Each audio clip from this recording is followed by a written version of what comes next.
ನಮಸ್ತೆ ಎಲ್ಲರಿಗೂ ಮಧುರಾ ಚಾನಲ್ಗೆ ಸ್ವಾಗತ. ನಾಳೆ ನವರಾತ್ರಿಯ 7ನೇ ದಿನ ದೇವಿ ಕಾಳರಾತ್ರಿಯನ್ನು ನಾವು ಪೂಜಿಸ್ತೇವೆ, ಹಾಗೆ ಆರಾಧಿಸ್ತೇವೆ. ಈ ಸಂದರ್ಭದಲ್ಲಿ ನಾನು ನೈವೇದ್ಯ ರೆಸಿಪಿಯಾಗಿ ಪುಳಿಯೋಗರೆಯನ್ನು ನಿಮ್ಮ ಜೊತೆ ಶೇರ್ ಮಾಡ್ಕೊಳ್ತಾ ಇದ್ದೇನೆ. ತುಂಬಾ ಸುಲಭವಾಗಿ ಮಾಡ್ಕೊಳ್ಬಹುದು. ಬನ್ನಿ ನೋಡೋಣ ಹೇಗೆ ಮಾಡೋದಂತ. ನಾನಿಲ್ಲಿ ಪುಳಿಯೋಗರೆ ಮಾಡಲಿಕ್ಕೋಸ್ಕರ ಎಲ್ಲ ಐಟಮನ್ನು ರೆಡಿ ಮಾಡಿ ಇಟ್ಕೊಂಡಿದ್ದೇನೆ. ಇವಾಗ ಸ್ಟವ್ ಮೇಲೆ ಒಂದು ಬಾಣಲೆಯನ್ನು ಇಟ್ಕೊಂಡು ಒಂದು 3 ಸ್ಪೂನ್ ಆಗುವಷ್ಟು ಎಣ್ಣೆಯನ್ನು ಸೇರಿಸ್ಕೊಳ್ತಾ ಇದ್ದೇನೆ. ಎಣ್ಣೆ ಕಾದ ನಂತರ ಸ್ವಲ್ಪ ಸಾಸಿವೆ, ಜೀರಿಗೆ, ಕಡಲೆಬೇಳೆ ಹಾಗೆ ಉದ್ದಿನಬೇಳೆಯನ್ನು ಸೇರಿಸ್ಕೊಳ್ತಾ ಇದ್ದೇನೆ.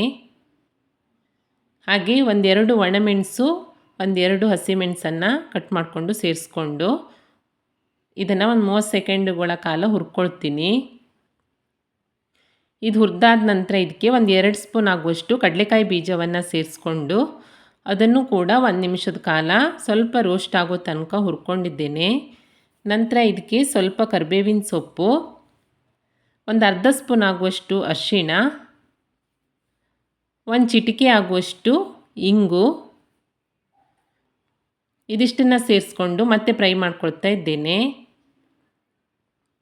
ಇದಿಷ್ಟು ಚೆನ್ನಾಗಿ ಫ್ರೈ ಆಗ್ತಿದ್ದ ಹಾಗೆಯೇ ಒಂದು ಚಿಕ್ಕ ಹುಣಸೆ ಹಣ್ಣನ್ನು ನೆನೆಸಿ ಈಗ ರಸವನ್ನು ತೆಗೆದುಕೊಂಡು ಸೇರಿಸ್ಕೊಳ್ತಾ ಇದ್ದೇನೆ. ರುಚಿಗೆ ತಕ್ಕಷ್ಟು ಉಪ್ಪು ಸೇರಿಸ್ಕೊಂಡು ಇದನ್ನೊಮ್ಮೆ ಚೆನ್ನಾಗಿ ಮಿಕ್ಸ್ ಮಾಡಿಕೊಂಡು ಇದನ್ನು ಸ್ವಲ್ಪ ಒಂದು 2ರಿಂದ 3 ನಿಮಿಷ ಮಧ್ಯಮ ಉರಿಯಲ್ಲಿ ಕುದಿಸ್ಕೊಳ್ಬೇಕು. ಇದು ಸ್ವಲ್ಪ ಕುದ್ಬಿಟ್ಟು ಗಟ್ಟಿ ಆಗ್ತಾ ಬರಬೇಕು.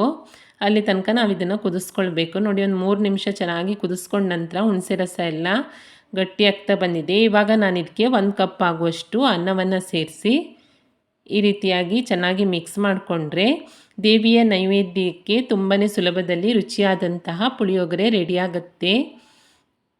ತುಂಬಾ ಕಡಿಮೆ ಸಮಯದಲ್ಲಿ ನೀವು ಇದನ್ನ ಮಾಡ್ಕೊಳ್ಬಹುದು. ಟೇಸ್ಟ್ ಕೂಡ ಸೂಪರಾಗಿರುತ್ತೆ. ಖಂಡಿತ ಮಾಡಿ ದೇವಿಗೆ ಅರ್ಪಿಸಿ, ದೇವಿಯ ಕೃಪೆಗೆ ಪಾತ್ರರಾಗಿ. ಹಾಗೆ ಈ ಪುಳಿಯೋಗರೆ ರೆಸಿಪಿ ನಿಮಗೆ ಇಷ್ಟ ಆದಲ್ಲಿ ಲೈಕ್ ಮಾಡಿ, ಶೇರ್ ಮಾಡಿ, ಹಾಗೆ ಕಮೆಂಟ್ ಮಾಡಿ. ಹೊಸದಾಗಿ ನಮ್ಮ ಚಾನಲ್ ನೋಡ್ತಾ ಇದ್ದರೆ ಸಬ್ಸ್ಕ್ರೈಬ್ ಮಾಡ್ಕೊಳ್ಳಿ. ಸಿಗೋಣ ಮುಂದಿನ ನೈವೇದ್ಯ ರೆಸಿಪಿಯಲ್ಲಿ. Thank you for watching.